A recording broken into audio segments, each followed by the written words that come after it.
Masechet Nida, Daf Kafbet, on commence Bezrat Hashem à la dernière ligne du Daf Kafalef. Donc on avait vu une machloquette, a priori, la Gemara voulait expliquer que la machloquette dans la braïta entre Rabbi Eliezer et Rachamim, dans le cas où il y a une femme qui a eu un écoulement d'un morceau qui n'est pas identifié, que selon Rabbi Eliezer on a dit elle est Théora, et selon Rachamim c'est même pas un sang de Nida, et donc a priori ils veulent dire la même chose parce que les deux disent qu'elle est Théora. Et donc on a essayé d'expliquer la machloquette en disant qu'ils sont en discussion à savoir est-ce que s'il y a une khatita, le sang de Nida il est sorti par un tuyau, est-ce qu'elle est Théora ou pas. Selon Tanakama, elle est dans ce cas-là, elle est Théora. Et selon Chachamim, dans ce cas-là, elle est Tméa. Et c'est pour ça que Chachamim ont dit, tu sais pourquoi elle est Théora? Parce que c'est même pas un sang de Nida.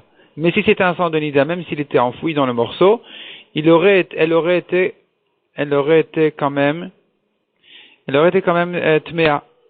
Donc on voit que le fait que le sang sorte par un tuyau, on dit pas il y a une khatitza, elle est Théora, on dit pas ça, elle est quand même Tméa. Donc c'est comme ça qu'on a voulu expliquer la machloquette entre Rabbi Eliezer et Chachamim.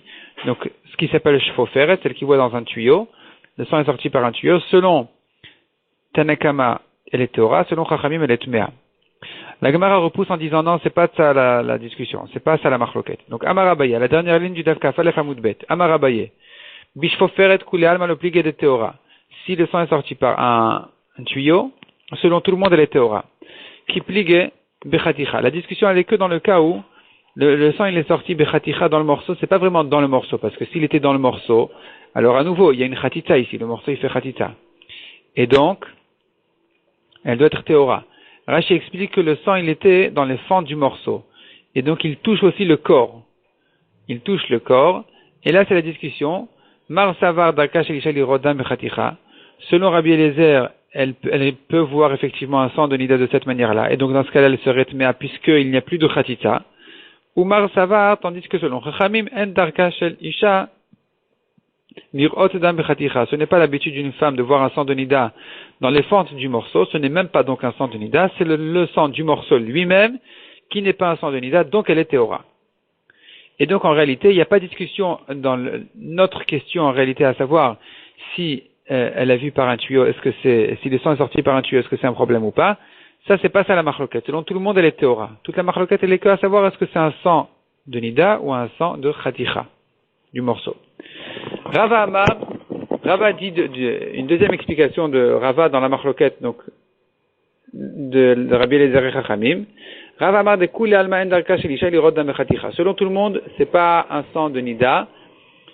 Le sang qui est dans les fentes de ce morceau-là n'est pas un sang de Nida, elle devrait être Théora. Veacha, ici de quoi donc il s'agit? C'est quoi la machloquette alors? Beisha Théora, ou Makor Mekomot Ame Kamiflege. Donc il est clair que la femme elle est Théora, elle est pas Nida. Simplement la question elle est est-ce que Makor, la matrice, c'est un endroit tamé ou pas? Est-ce que je dis que n'importe quel sang qui traverse la matrice est un sang tamé? Et donc, il rend la femme Tméa non pas en tant que Nida, mais en tant que Toumat Maga. Elle a touché une Touma, puisque ce sang-là, il est tamé et qu'elle l'a touché, donc il a touché son corps, donc elle est devenue Tméa en touchant. Elle n'a pas à attendre, par exemple, 7 jours comme une Nida, mais elle doit se tremper au mikvé pour avoir touché une Touma, et le soir, elle serait Théora. C'est ça la discussion. C'est ça que Camille flaguait. De Rabbi Eliezer Savar, Isha Théora, Vedam Tamé. Selon Rabbi Eliezer, la femme, effectivement, elle est Théora. Mais le sang, il est tamé de Hatiderech Makor, car il a traversé la matrice, donc c'est un sang tamé. Et Rabbanan Savre Isha Théora ou Makor Mekomot Taor. Selon Chachamim, par contre, la femme, c'est clair qu'elle est Théora, elle est pas Nida, c'est pas un sang de Nida.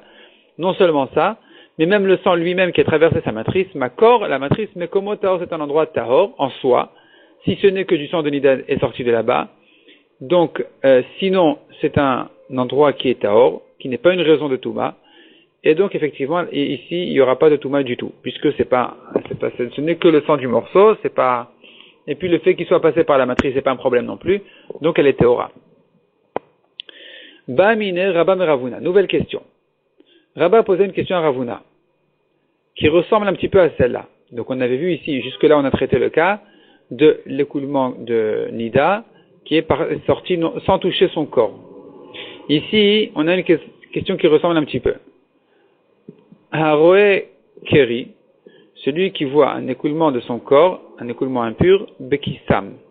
C'est-à-dire qu'il a rentré, avec une intervention ou quoi, il a rentré un morceau de bois très fin et il a retiré de son corps cette touma-là. Maou, qu'est-ce qu'il en est? Est-ce qu'il est taor ou tamé? Mimenu amarachmana, ad denafik mibsaro. Est-ce que la Torah a dit à propos de cette touma-là, mimenu, c'est sorti de lui? Donc de lui, ça veut dire naturellement. Ad denafik mibsaro, que ça sorte de sa chair. Velo bekisam, et non pas de cette manière-là avec un bout de bois. O dilma, ou peut-être non. Haï mimenu, ce que la Torah veut dire par mimenu, la touma est sortie de lui, ça veut dire que achetetet umato lachutz. Ça ne vient nous dire que il n'est tamé que quand la touma est sortie complètement de son corps, complètement, pas comme Nida, ou même si le sang, il est encore dans son corps, elle est tamé du moment que c'est sorti de la matrice. Chez l'homme, c'est pas comme ça. Il n'est tamé que si la touma est sortie entièrement de son corps. C'est ça ce qu'on apprend du mot mimenu. Mais ça ne nous intéresse pas de quelle manière c'est sorti, même si c'est sorti par une intervention, par quelque chose d'étranger qui est rentré dans son corps et qui a retiré la touma. Dans ce cas-là aussi, il serait tamé. Ça, c'est la question. Amarle, alors il lui a dit, donc Ravuna a dit à Rabba, Tepoukle, tu devrais dire que pour une autre raison, de toute façon, il est taor. Dehu atzmo enom etamé, car lui-même, toute la touma tkeri, toute la touma en question, elle ne le rend tamé que s'il y a une quantité minimum. Et la bechatichat piyama, c'est que si ça bouche la sortie du membre de son corps, s'il y a une quantité pareille, alors effectivement il devient tamé. S'il y a moins que ça, alors il est tort, c'est insuffisant. Donc ici, de toute façon, même si tu dis que c'était sorti naturellement ou qu'il n'y a pas de différence entre si c'est sorti naturellement ou par une intervention, etc., même si tu fais des différences comme ça, même si tu dis que non, dans tous les cas ça devrait être tamé, mais on devrait dire que pour une autre raison il est tort, parce que de toute façon ici il n'y a pas la quantité de touma. Et la Gemara s'étonne sur elle-même. La Gemara demande, quelle importance quantité pas quantité ici? On n'est pas en train de parler de quantité. Quantité, on parle à un volume minimum de touma. Il en est question que quand la touma, elle ne rend tamé la personne qu'en la touchant. Mais une touma qui sort du corps de la personne, un écoulement ou quoi, ça devrait le rendre tamé, même sans volume minimum. Dès qu'il y a la touma qui sort de son corps, il devrait être tamé. Et donc ici, c'est quoi cette histoire de quantité? C'est ce que demande Agmara. Les mêmes rats, est-ce que ça veut dire de Nogéave, qu'il n'est que Nogéa, il n'est que tamé comme quelqu'un qui a touché sa touma? C'est-à-dire que tu considères que toute la touma de Keri, elle ne le rend tamé que comme quelqu'un qui a touché une touma. Autrement dit, lui-même, il n'est pas tamé parce que c'est sorti de son corps. Il n'est tamé que parce que cette touma-là l'a touché. Donc par hasard, ça sortit de lui, mais c'est pas ça la raison de la touma. C'est pas parce que c'est de lui que c'est sorti qu'il est tamé comme quelqu'un qui a une touma qui sort de son corps, mais il est tamé que parce qu'il a touché une touma. Par hasard, c'était lui-même. Et c'est pour ça qu'il est question de volume minimum, de quantité, etc. Demande à Gemara, si c'est comme ça, qu'il n'est tamé qu'en tant que nogéa, qu'en tant que quelqu'un qui touche la touma, et la meata, si c'est comme ça, al yistor beziva, il ne devrait pas yistor beziva, c'est-à-dire comme ça, le zav, s'il a vu 3 fois, ça son écoulement, c'est pas la même touma que Keri, c'est un autre écoulement de touma. Si maintenant il a vu 3 fois, eh bien, il est évidemment tamé, il doit compter dorénavant Shivanekim, 7 jours propres. Et il doit se vérifier tous les jours pour confirmer qu'effectivement il est propre. Ensuite, il amènera un korban, etc. Maintenant, les 7 jours propres, ils peuvent, s'il y a un problème de touma au courant de ces 7 jours-là, eh bien, il doit recommencer son compte. Et donc, si tu dis que cette touma-là, la touma donc de Keri, ne le rend tamé que parce qu'il l'a touchée et pas parce qu'elle est sortie de son corps, alors on devrait dire que s'il est dans ses Shivanekim en tant que Zav, c'est-à-dire d'abord il avait vu une Ziva, une autre touma de Ziva où il devait compter les Shivanekim. Et au courant de ces Shivanekim, il a vu cette deuxième touma-là de Keri. Et là, on devrait dire que c'est pas un problème. Ça ne gêne pas son compte, puisque ce n'est qu'une touma qu'il a touchée, c'est une touma extérieure à lui. Le fait qu'elle soit sortie de lui, ça ne nous intéresse pas du tout, ça ne nous perturbe pas non plus. Et donc, c'est une touma comme une touma extérieure qui ne l'a que touchée. Si c'est comme ça qu'on voit les choses, on devrait dire que cette touma-là ne gêne pas son compte. C'est ce que demande la Gemara. Al-Yistor Beziva, ça ne devrait pas annuler, abîmer son compte s'il est zav. Alamatania, et pour quelle raison on a enseigné dans la Braïta?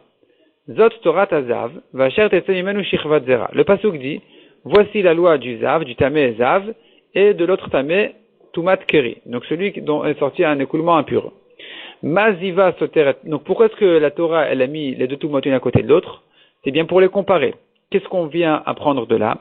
Maziva Soteret, de même que, si au courant de ces Shivanekim, il a vu une Tumat Ziva, évidemment, il doit recommencer son compte. Av Shichvat Zera Nami Soter. De la même manière, s'il a vu cette autre Tumat de Shichvat Zera, il doit aussi annuler son compte et recommencer à zéro. A priori. Il devrait recommencer. Donc on voit que je considère cette Touma de Keri, de Shichvat Zera, comme une Touma qui est sortie de son corps. Et c'est pour ça, je peux comprendre, que puisqu'elle est sortie de son corps, alors c'est pas une Touma extérieure qui ne gêne pas son compte. C'est une Touma qui, effectivement, elle peut gêner son compte. Parce que son compte vient confirmer qu'il est à or. Or, on voit que non, il a son corps, il dégage encore des Toumotes. Donc, effectivement, son compte, il est gêné par ça. Donc, ça contredit ce qu'on a voulu dire, que ce n'est qu'une Touma de toucher. Amar lui répond la Gemara. Stira ainutama de soter. Voici la raison pour laquelle son compte, il est annulé, il est gêné par ça.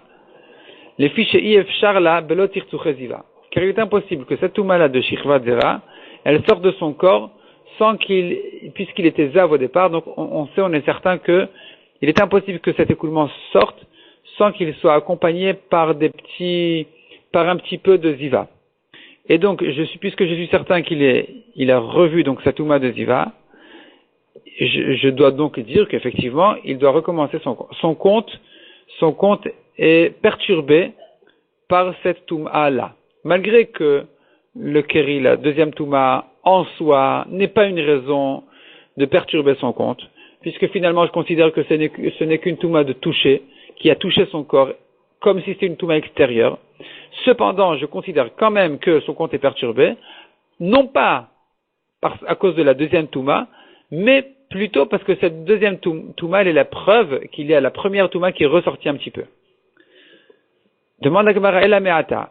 Si c'est comme ça que tu dis, je suis certain qu'il y a la première Touma est ressortie en même temps que la deuxième, alors si c'est comme ça, je devrais dire Tistor Kol Shiva, puisque la première Touma c'est une Touma de Ziva. Du moment que dans les Shivanekim, il a vu cette Touma de Ziva, eh bien, il doit recommencer son compte à zéro. Il doit avoir 7 jours suivis de pureté pour terminer sa pureté. Or ici, au milieu de 7 jours, il a revu sa première et même Touma. Puisque tu dis que la deuxième Touma de Keri, elle est accompagnée certainement par la première, donc finalement il a revu la première. S'il a revu la première, alors il doit recommencer à zéro. Or c'est pas comme ça. Alamatania, Alama en début de ligne, Alamatania. Et pour quelle raison on a enseigné dans la Braïta? Zot Torah Tazav et Gomer. Donc dans la Braïta qui se base sur le pasuk de Zot Torah Tazav, etc., comme on a vu, on a appris d'ici Maziva Soter et Av Shichvat Zera Soter. Donc de même que la Touma de Zav, elle perturbe son compte, de la même manière la Shichvat Zera aussi, elle perturbe son compte dans les 7 jours. Et la Braïta, elle continue en disant I Maziva Soter et Kol Shiva. Si tu les compares, tu devrais dire de même que la Ziva, elle perturbe tout le compte. Il doit recommencer à zéro. Elle annule tous les 7 jours. Af Shichvat Zera Nami Soter Kol Shiva. De la même manière, la deuxième Touma, donc la Touma de Shichvat Zera aussi, elle devrait peut-être annuler tous les 7 jours. Talmud Lomar, la Torah nous dit non, c'est pas comme ça, il y a une différence. Les Tam Abba, la deuxième Touma le rend aussi tamé, elle nechaba et la macha mourba. Elle ne rend tamé que comme elle-même, c'est-à-dire que quelqu'un qui était taor et qui a vu donc cette Touma de Shichvat Zera, il n'est tamé qu'un jour. Et donc ici aussi, quand ça vient perturber le compte des Shivanekim du Zav, ça ne va effacer qu'un seul jour. Soteret Yom Echad. Elle n'efface qu'un seul jour de ces 7 jours. Donc si par exemple au 3e, au 4e, au 5e jour, il a vu donc cette deuxième Touma, eh bien il devra faire un 8e jour mais il n'a pas recommencé à zéro. Or, ici se pose la question, puisque tu dis que la raison pour laquelle cette deuxième Touma-là, elle perturbe ses Shivanekim, la raison elle est parce que on sait bien que cette deuxième Touma-là, elle est accompagnée de la première aussi. Si c'est comme ça, on devrait dire qu'il doit recommencer à zéro, puisque finalement, il n'a pas 7 jours suivis de Tahara. Amarle, alors il a répondu, Gzerat Akatuvi, c'est un décret de la Torah qui dit comme ça. Ziva Gmura, s'il a vu pendant ses Shivanekim une ziva totale, qui n'est pas mélangée avec une deuxième Touma, alors Soteret Kol Shiva, cette fois, ici effectivement, ça va effacer tous les 7 jours, tandis que, si la première Touma, elle est mélangée avec la deuxième, ici je dirais que Lo Soteret El Hayom Echad, elle n'efface qu'un seul des 7 jours. Donc on maintient ce qu'on a dit.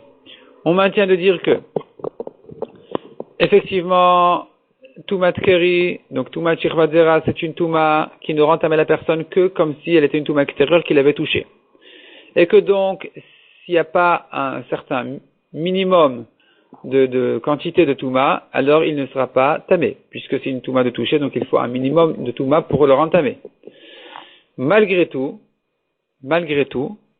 ce n'est qu'une Touma de toucher, elle le rend tamé si, non seulement elle le rend tamé, mais elle perturbe même son compte des Shivanekim dans le cas où elle est sortie pendant ses Shivanekim en tant que Zav, et cependant, malgré qu'elle perturbe son compte, elle n'efface qu'un seul jour, et c'est une Gzerat Hakatuv. C'est comme ça que la Torah a décrété, puisque elle ne perturbe son compte que parce qu'elle est mélangée avec la première Touma.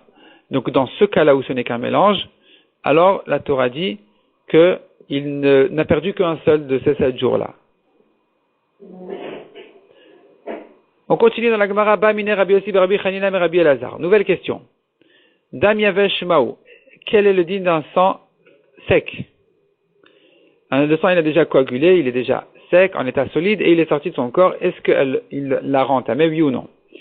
Maintenant, la question, en fait, elle se base sur le passage qui dit Ki azuv zov dama marachmana. La Torah a parlé d'un cas où le sang, c'était un écoulement de sang, il est sorti, il a coulé. Ad de midav daivle. L'ach inyaveshlo, c'est que s'il y a eu un écoulement, donc midav daivle, c'est un écoulement, l'ach, donc l'ach en état liquide, yaveshlo, mais pas en état solide, pas sec. Odilma, ou non, hay ki azuv zov dama, ce passage là qui dit ki azuv zov dama, donc ça a eu un écoulement de sang, ou chadem miltaï, ce n'est que l'habitude des choses, où le olam a fallu yavesh nami, mais effectivement, et il en est de même dans le cas où le sang est sorti déjà en état solide, il la rend quand même tamé. Amarle, il a répondu Tanitoua, on a enseigné, vous l'avez enseigné déjà dans la Braïta, ou dans la Mishnah, Damanida ou Saramet, donc le sang de l'anida et la chair d'un mort, Metamin, ils rendent tamé, Lachim viveshim, aussi bien s'ils sont liquides que solides. Et donc on voit clairement que même si le sang il a déjà séché, il est sorti en état solide, il l'a rend tamé. Amarle, alors il a dit non, j'ai pas de preuve de là-bas. L'ach venasa yavesh lo kamibayali. Je ne me suis pas posé la question dans le cas où le sang était sorti en état liquide et ensuite il a coagulé, il est devenu en état solide. Ça c'est clair qu'il rend tamé. Sur ça j'ai pas de question. Effectivement tu me ramènes une Mishnah qui dit que le sang de l'anida dans toutes les situations il rend tamé. D'accord, ça c'est clair, mais c'était pas ça ma question. Kimibayali, ce que je me suis demandé c'est yavesh miikara. Si depuis le début il est sorti déjà sec, en état solide. Est-ce qu'il l'a rentamé, oui ou non? Hanami tanitwa, répond la Gemara. Ça aussi on l'a enseigné dans la Mishnayot. On l'a enseigné dans notre Mishnah, nous, la première Mishnah du Perek. Hamapelet kemin kilipa, donc ici elle a perdu, elle est sortie de son corps. Kemin kilipa, une sorte d'épluchure de peau. Kemin seara, de poils. Kemin afar, de poussière. Kemin avroshi, une sorte de moustique, adoumine rouge. Tatil la maim, elle doit les mettre dans l'eau. On tourne la page. Im nimochu tmea. Et si nimochu ils se sont ramollis, alors effectivement elle est tmea parce que c'est du sang.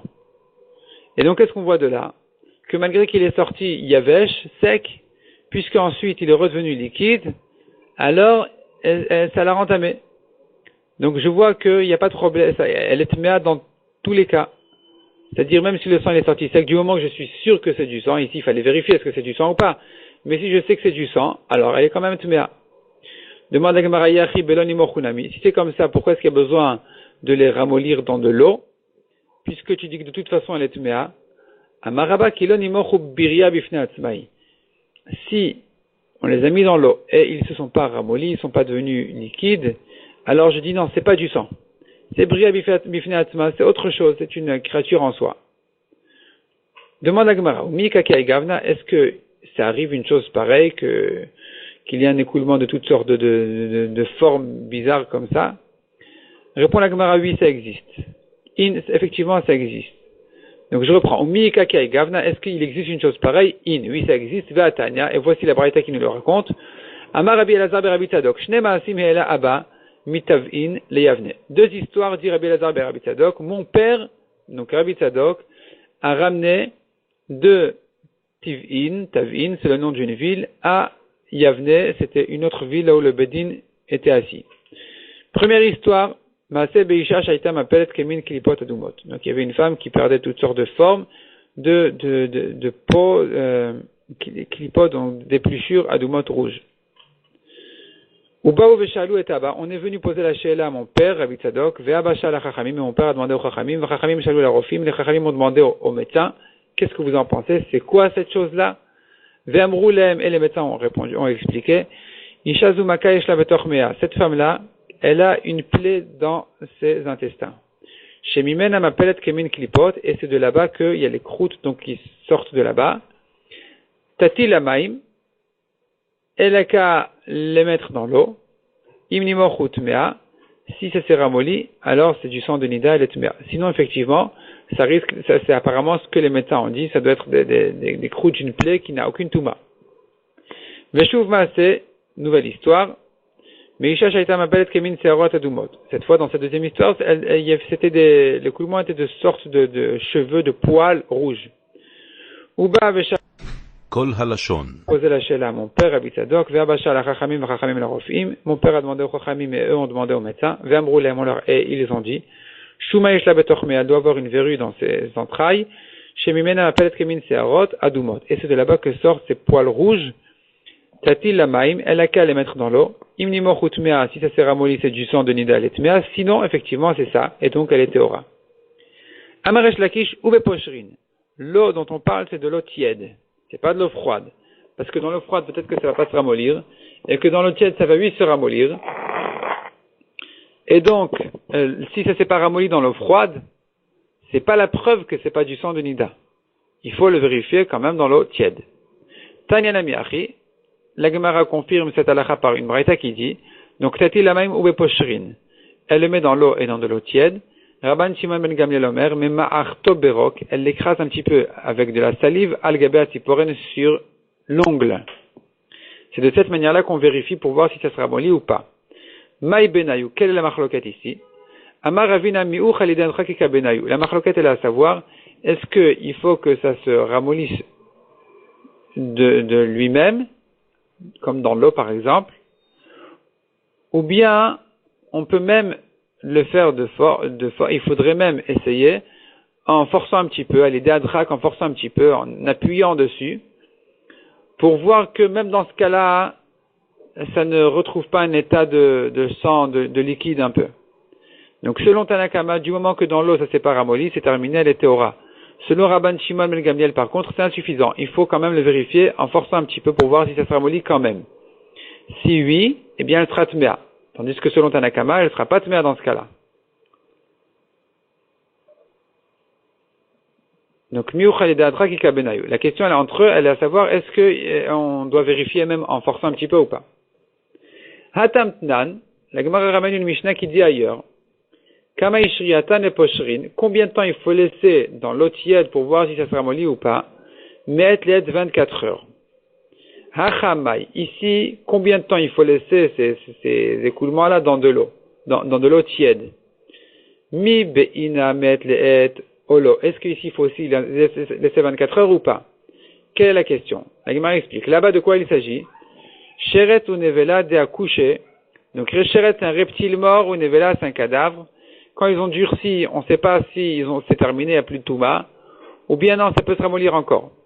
Et là, il faut donc laisser 24 heures. Pourquoi? Donc, Sheretz ou Nevela de accoucher, parce qu'ils sont durs. Là, on leur donne 24 heures pour voir si quand même ça sera ramolli ou pas. Et si, au bout de 20 heures, ça s'est pas ramolli, c'est pas encore la preuve qu'il n'y a plus de Touma. Peut-être qu'au bout de 24 heures, ça va se ramollir, parce que c'est quand même, c'est dur. Tandis que, Aval Dam Dera Kichlo, le sang qui est à la base, il est mou. Alors, ici, peut-être que j'ai pas besoin d'attendre 24 heures. Du moment qu'après 12 heures, le sang ne s'est pas ramolli, ou plutôt, le morceau ne s'est pas ramolli, je sais que c'est plus du sang, parce que si c'était du sang, il devrait se ramollir déjà. Je n'attends pas 24 heures. Odil Maloshna, ou bien non, il n'y a pas de différence, il faut quand même le laisser 24 heures. Tekou, on reste en Safek. Amapelet Kemin Dagim. Amapelet Kemin Dagim, donc on a vu ensuite dans la Mishnah, si elle a fait une fausse couche de forme de poisson, d'animaux, etc., et là-dessus, on a vu, donc, est-ce qu'elle est tméa ou pas? Et qu'est-ce qu'on a vu là-dessus? Si c'est une forme d'animal, de bête, alors, machloket. Machloket, est-ce qu'elle est théora ou tméa? On a dit là-dessus que selon Rabbi Yehuda, selon Rabbi Meir, elle est tméa. Selon Chachamim, puisque ça pas une forme d'être humain, elle est théora. Et tandis qu'à propos, donc, des poissons, etc., des autres formes, là, elle n'est tméa que s'il y a du sang aussi. Sinon, elle est théora. Et la Gemara pose la question ici. Veliflog au milieu du Hamoud en début de ligne. Veliflog nami Rabbi Yehuda Bea. Rabbi Yehuda devrait discuter ici aussi en disant que dans tous les cas, elle est tméa, même si ce n'était pas accompagné de sang, elle devrait être tméa. Et rien qu'à cause du fait que sa matrice est ouverte. La preuve, c'est qu'il y a une fausse couche de forme de poisson, etc. Et donc, elle devrait être tméa rien que pour ça. Amaresh Lakish, répond la Gemara effectivement, dit Resh Lakish, Machloket Shnuya, Vera Banani. Cette halakha là, effectivement, elle est en Machloket, et ce qu'on a dit que les théoras, s'il n'y avait pas de sang avec, c'est l'avis de Chachamim. Selon Rabbi Yehuda, effectivement, puisque la matrice est ouverte, alors c'est déjà la preuve qu'il y a du sang qui est sorti, et donc elle est tméa. Ve Rabbi Yochanan Amar, tandis que Rabbi Yochanan lui il dit, Afilu tema Rabbi Yehuda. Même si tu veux, je peux dire que cette halakha elle va comme Rabbi Yehuda. Ad kanokama Rabbi Yehuda, atam. Jusqu'ici, Rabbi Yehuda n'a dit que là-bas. Et la gabe chaticha, que quand il était question de voir un morceau qui est sorti de son corps, où là je dis des avidam de karish, il est possible que le sang, il est coagulé, ve'ave chaticha, et il devienne un morceau dans son corps, il est sorti en état de morceau solide, et donc ce morceau-là lui-même, c'est le sang. Pas qu'il est la preuve qu'il y a du sang qui est sorti. Aval biria, loave. Donc, ve'ave chaticha. Donc, lorsque le sang il durcit, il coagule, ça devient effectivement un morceau, mais pas avec une forme spéciale. Biria loave, ça c'est pas possible. S'il y a toutes sortes de formes bizarres qui sont sorties, c'est pas un morceau de sang qui a pris une forme. Il n'aurait pas dû avoir une forme du tout. S'il a une forme de poisson, n'importe quel être vivant, c'est déjà la preuve que c'est pas du sang.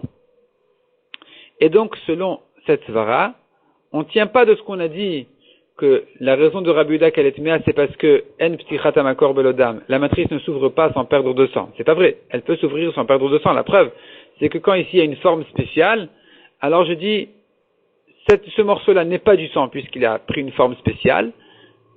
Donc c'est plutôt une fausse couche. Et c'est pas non plus la preuve qu'il y a du sang qui est sorti parce qu'on ne tient pas de la svara qui dit la matrice ne s'ouvre ou plutôt tout le temps quand la matrice s'ouvre, il y a du sang qui est sorti. Alors demande à Gemara, mais pourtant, ça on est en train de dire au nom de Rabbi Yochanan. Or, on a vu au nom de Rabbi Yochanan qui disait, selon une version, donc c'est ce que demande la Gemara, d'après la version d'Amar Rabbi Yochanan que a dit Rabbi Yochanan, qui sont en discussion à savoir est-ce qu'il est possible que la matrice soit ouverte sans perte de sang? C'est ça la discussion. Donc si on explique comme ça, l'iflog nami Rabbi Yehuda Bea, Rabbi Yehuda devrait discuter. Ici aussi devrait Rabbi Yehuda dire que il est vrai que ce poisson-là, c'est pas du sang, mais cependant, elle devrait être tméa parce que la matrice est ouverte, donc il y a du sang qui est sorti. Donc selon Rabbi Yochanan qui pense que selon Rabbi Yehuda, elle est tméa toujours parce que dès que la matrice est ouverte, il y a du sang, ici aussi elle devrait être tméa. Comment est-ce que Rabbi Yochanan lui-même a dit que non, Rabbi Yehuda est d'accord ici, puisque toute la raison de Rabbi Yehuda qu'elle est tméa en général, c'est que parce que j'ai dit le morceau lui-même c'est du sang, et pas parce qu'il témoigne qu'il y a du sang qui est sorti, et que dans le cas où ça a une forme de poisson ou quoi, donc le morceau lui-même n'est pas du sang, et il ne témoigne pas non plus qu'il y a du sang qui est sorti. Or, Rabbi Yochanan tient que selon Rabbi Yehuda, Rabbi Yochanan pense que selon Rabbi Yehuda, eh bien on dira que dès que la matrice est ouverte, il y a du sang qui est sorti, c'est pas possible. Répond la Gemara, Man de matnehach lishna, matnehachi, celui qui est celui qui enseigne cette version-là dans Rabbi Yochanan, que Rabbi Yochanan pense selon Rabbi Yehuda que quand la matrice est ouverte, il y a du sang qui est sorti obligatoirement. Alors lui, il dira ici autrement, matnehachi, il enseignera comme ça, Rabbi Yochanan veresh lakish de amre tarvayu et Rabbi Yochanan et Resh Lakish. Les deux disent, c'est pas que Resh Lakish comme ce qu'on a vu au début ici dans la Gemara, mais selon cette version-là, on devrait dire que Rabbi Yochanan, il est d'accord avec Resh Lakish, que b'machloket shnuya vera banani. Cette halakha de dire que si c'était une fausse couche de poisson de forme bizarre, elle est théora. Cette halakha, elle dépend de la machloket de Rabbi Yehuda et Chachamim, et elle ne va que comme Chachamim. Cette halakha, selon Rabbi Yehuda, effectivement, puisque Rabbi Yochanan pense, Resh Lakish aussi d'ailleurs, que selon Rabbi Yehuda, la matrice ne s'ouvre que s'il y a une perte de sang, ou plutôt, toujours quand la matrice s'ouvre, il y a une perte de sang, eh bien, ici aussi, on devra dire selon Rabbi Yehuda qu'elle est tuméa. La Mishnah n'a pas répété Rabbi Yehuda, qui penserait qu'elle est tuméa, mais effectivement, Rabbi Yehuda, il discute ici aussi en disant qu'elle est tuméa de toute façon. On continue aux deux points. Amapelet kemin bema vechoule. Donc, kemin bema en début de ligne. Amapelet kemin bema, là, on a vu une machloket. Si ça avait une forme, la fausse couche avait une forme d'animal, on a une machloket à savoir est-ce que c'est considéré comme une naissance, et donc elle a ses jours de Touma et de Tahara, ou non.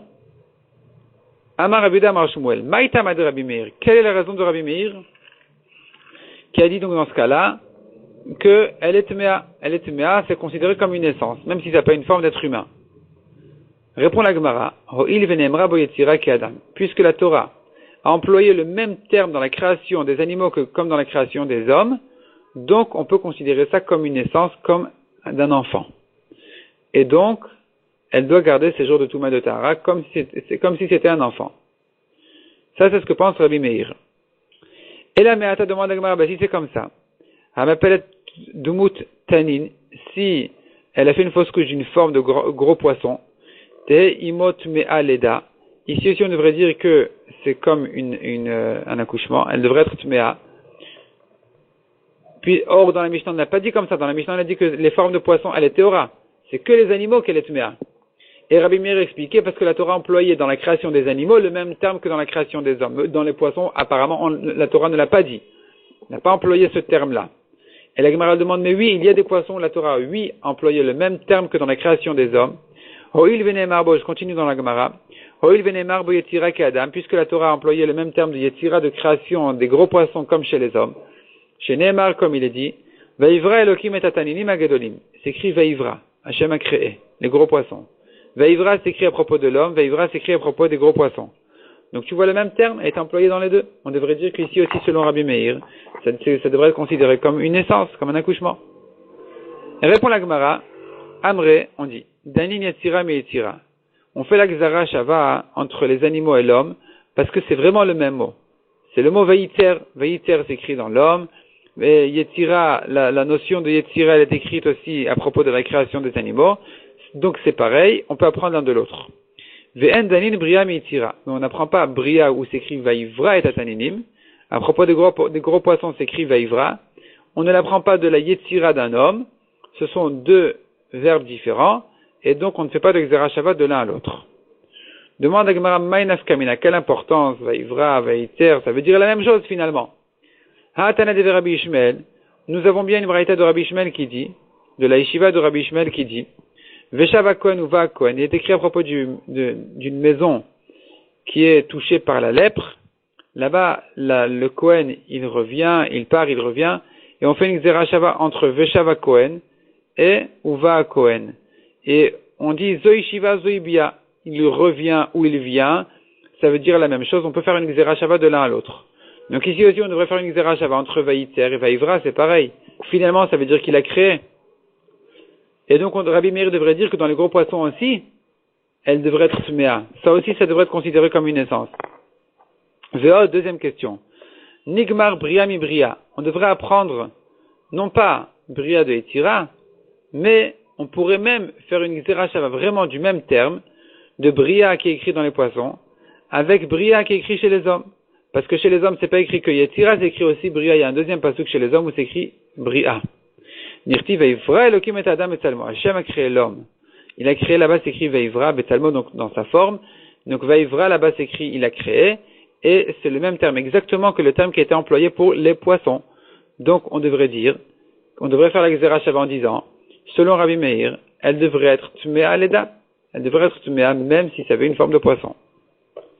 Répond la Gemara. Amré, on dit, Vaivra les gouffés, le mot Vaivra qui est écrit, il n'est pas un mot en trop. Le mot Vaivra qui est écrit à propos de l'homme, c'est un mot qui est nécessaire pour le pasuk lui-même, où la Torah nous raconte Hachem a créé l'homme. Ce n'est pas un mot en trop qui nous servira comme drachot de Xera Shava. Tandis que Vayiter, l'autre fois, la deuxième fois où la Torah a répété que Hachem a créé l'homme, où elle a employé le terme de Vayiter, ça, c'est un mot effectivement en trop. L'afnouye, c'est un mot qui est libre et qui nous servira de Xera Shava. Et donc, Vedanin Yetira Metira. On ne fait une Xera Shava que de Yetira des animaux à partir de Yetira de l'homme, qui est un mot en trop, qui nous sert à la Xera Shava. Tandis que Bria, on ne peut pas prendre, parce que Bria de l'homme n'est pas un mot en trop. Demande à Gemara, Adraba, au contraire, qui dit que le mot en trop c'est Vayiter? Peut-être que non. Vayiter l'égouffé. Le mot Vayiter est à Adam, donc il est nécessaire pour l'histoire elle-même, où Hachem a créé l'homme. Et le pasuk qui est libre, pour la Xera Shava, c'est peut-être Vaivra, l'afnouye. C'est le mot Vaivra qui lui est libre. Et donc on devrait dire Vedanin Bria mi Bria. On devrait faire la Xera Shava entre les poissons et les hommes, et pas les animaux. Où là, effectivement, on aura le Vaivra dans l'homme, Vaivra dans les poissons. Et on pourrait faire cette Xera Shava là, qui dit que le mot qui est libre, c'est Vayiter, qui nous servira de Xera Shava avec les animaux. Et Vaivra, c'est le mot qui est nécessaire pour l'histoire elle-même. Peut-être c'est le contraire. Peut-être que Vaivra, c'est le mot qui est libre pour la Xera Shava. Et Vayiter, c'est le mot qui est nécessaire pour le pasuk lui-même. Répond la Gemara. Et là, Vayiter, Moufne, Mishnet, Dadin. Le mot Vayiter, il est libre de deux côtés. Aussi bien chez les hommes que chez les animaux.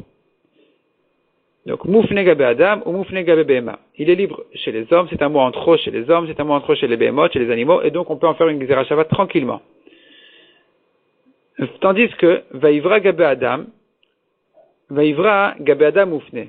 Gabe Tanini Mena Moufne. Le mot Vaivra, par contre, tu pourrais peut-être dire que c'est lui qui est le mot en trop chez l'homme, mais tu peux pas dire qu'à propos des gros poissons, des poissons, c'est un mot en trop. Maï Moufne Gabe Behema. Demande à Gemara.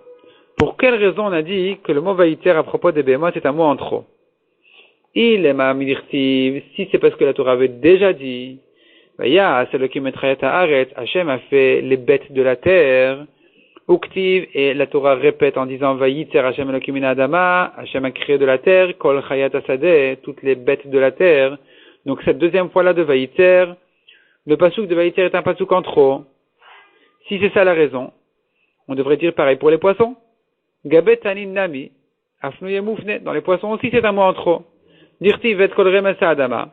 Dans le même mot, le même pasuk que c'est écrit Vaya, c'est Elokim et Haaretz. Donc on a dit, là-bas c'est écrit aussi Vet Kol Remesa Adama. Tous les Remesa Adama c'est les petites bêtes de la terre. La Gemara, elle comprend pour l'instant que ça fait allusion aussi aux poissons, aux gros poissons, aux taninim. Au Ktiv Vaivra Elokim et Taninim Agdolim. Et ensuite, la Torah répète en disant Hachem a créé les taninim, les grands poissons. C'est une répétition, c'est un mot en trop. La Gemara répond non. Remes dirtivatam diabashaou. Le remes dont on parle là-bas, ce n'est que les petites bêtes qui sont sur la terre. Yabasha. La terre sèche. Pas dans la mer.